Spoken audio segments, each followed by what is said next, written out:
Alright, so tonight we are roasting our chestnuts over an open fire. So our first step was we foraged and collected them in our orchard, or the woods next to our orchard on that side of the farm. We collected them and they watched the video, because I have a video of us foraging them, and they come in very pokey kind of shells. They're very, very pokey. They hurt you very bad. My husband says to me, "Here, pick this up," and he doesn't tell me, and I pick it up with my bare hand, and it hurts so bad. It's like it stings you. It's so bad. I was very not happy about that. So from now on I wear gloves because they're very pokey, and so don't touch them without gloves on.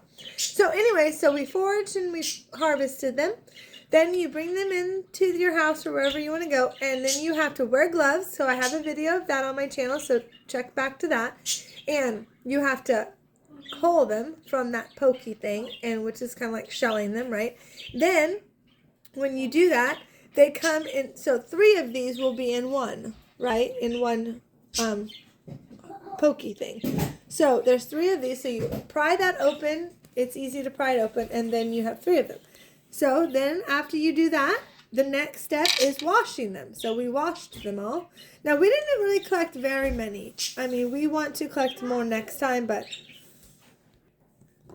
this year we did not collect. This is really our first time actually doing this, which is crazy because we've lived here a long time and we've had these a long time, but we've never actually got around to doing it. So next year, we're definitely going to collect and harvest more of them. Now, these type of chestnuts that we have on our farm are Chinese chestnuts, not American chestnuts. So they're not as big, but they're still going to be delicious. So after we wash them, then our next step before we roast them is called scoring them, which means you just poke a little hole in them so then it gets the whole nut roasted. So where you roast them or where you poke them is in the indented part, right? So you just poke, so you just be careful, this sharp knife, and you just kind of poke a hole in them like that. So like that. So we just do it like that. I think it just lets the air go in them from roasting and all the heat and stuff like that. Okay. And also when you're roasting chestnuts, you want to kind of make sure that they're all approximately the same size.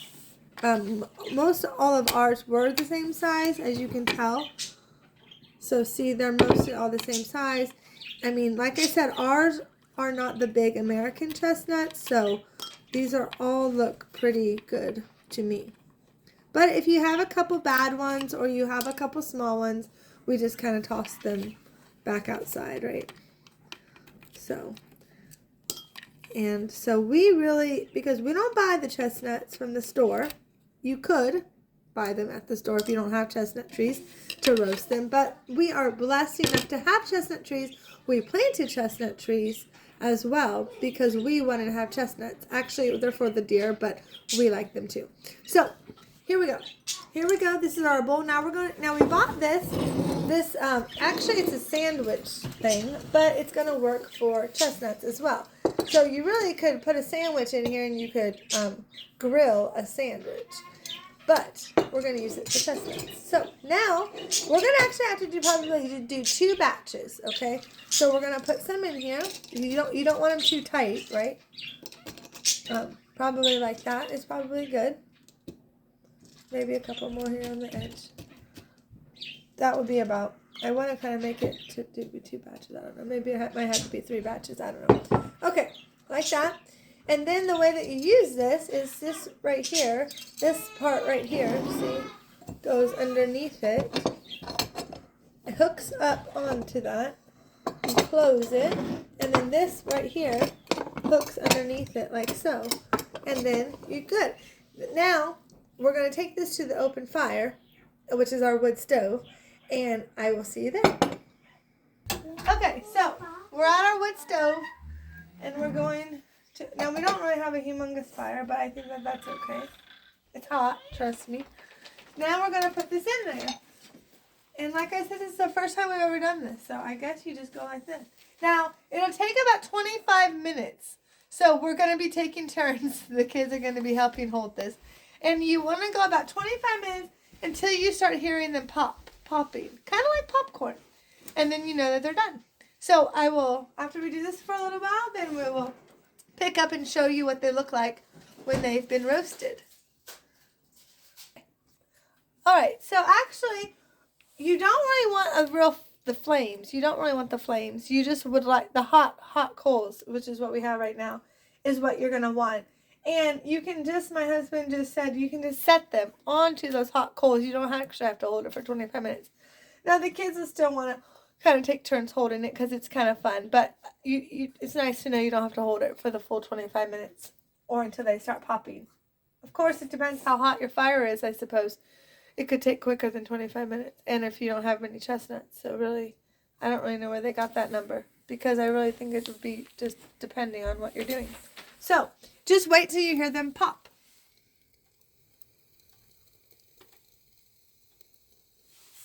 And then we will pick it up once they are roasted. And we'll show you what they look like and what we'll do next. Alright, so I'm back with the chestnuts. And a quick update.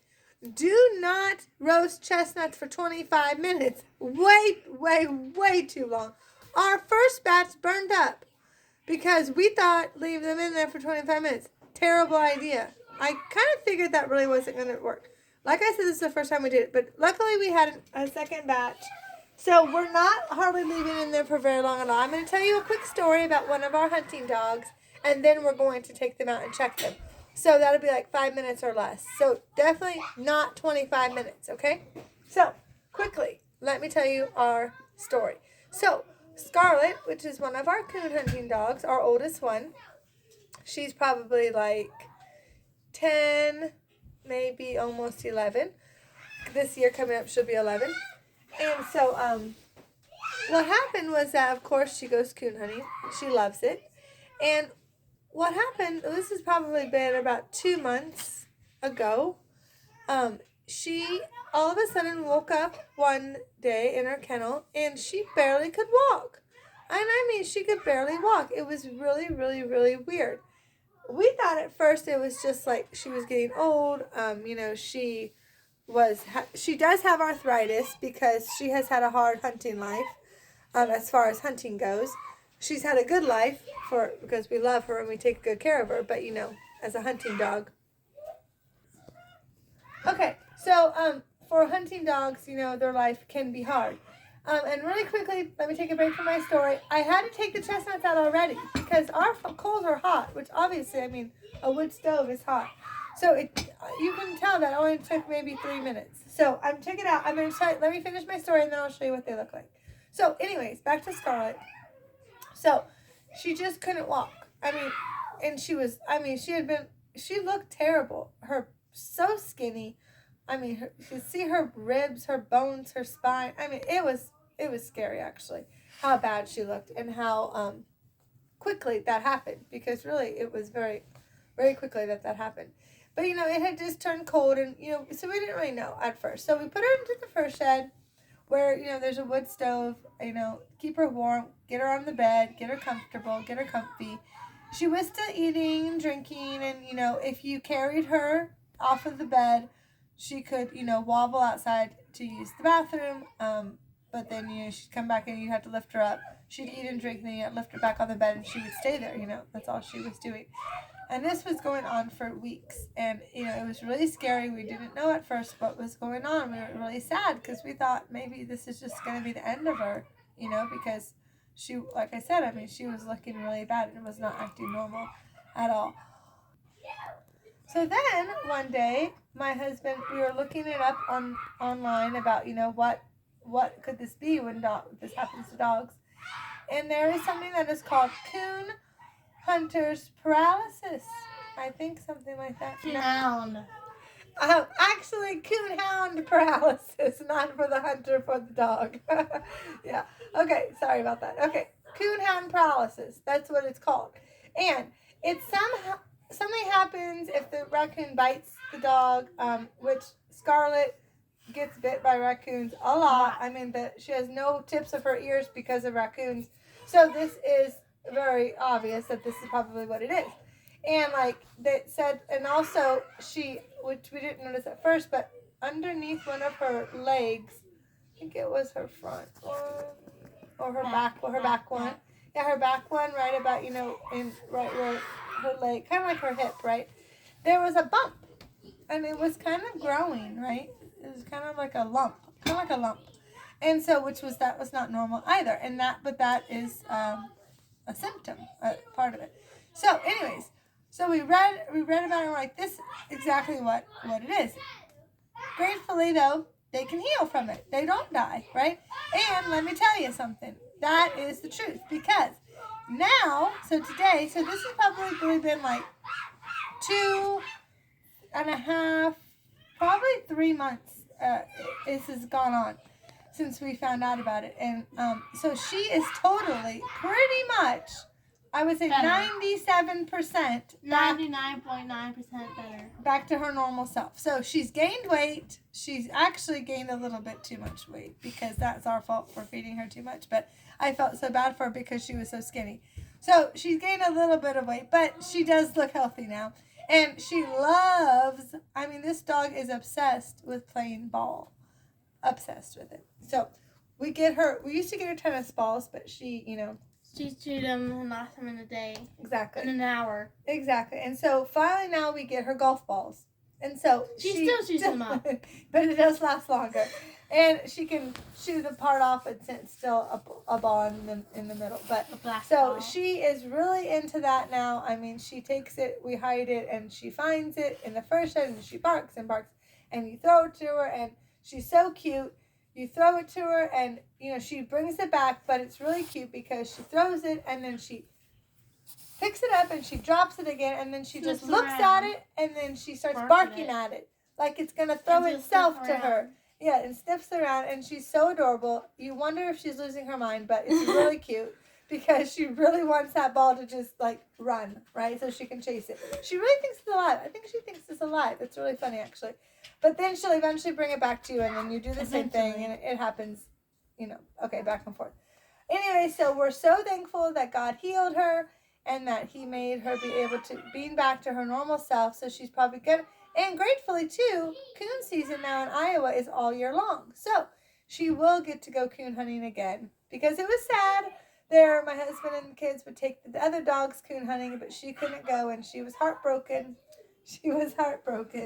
Hi, Sprout. So she was heartbroken because she lives for hunting. That's all she cares about. But gratefully, like I said, God healed her, and so now she will go back. She will be hunting again. So we're very, very thankful for that. And she's acting really, really back to normal. So we still have her in the fur shed, though, because, it is still winter and cold outside, and she is an older dog, but she's definitely back to her normal self. So that is my dog story about how great God is even to our dogs. Now, back to the chestnuts. So here we go. So, like I said, that only took for these chestnuts probably 3 minutes. And so, see what they look like. They're a little darker. Now, like I said, you should have seen my other ones. They were black. So we burned them. We had to throw them away. So these are just a darker brown, and they're a little lighter than what they were. You can tell when I was doing that. You hear the sound that they make. It's like a lighter sound. And so we're just going to put some salt in around them. Now you could do, I think there's a lot of varieties that you could do. You could put cinnamon sugar. You could probably put spice if you like spice. Really, you could really do anything you want. So there you go. We roasted our chestnuts on an open fire. Realized it does not take 25 minutes. That's way too long. And you got to hear a story about God's glory with our dogs. So thanks for watching. Have a great night. Bye.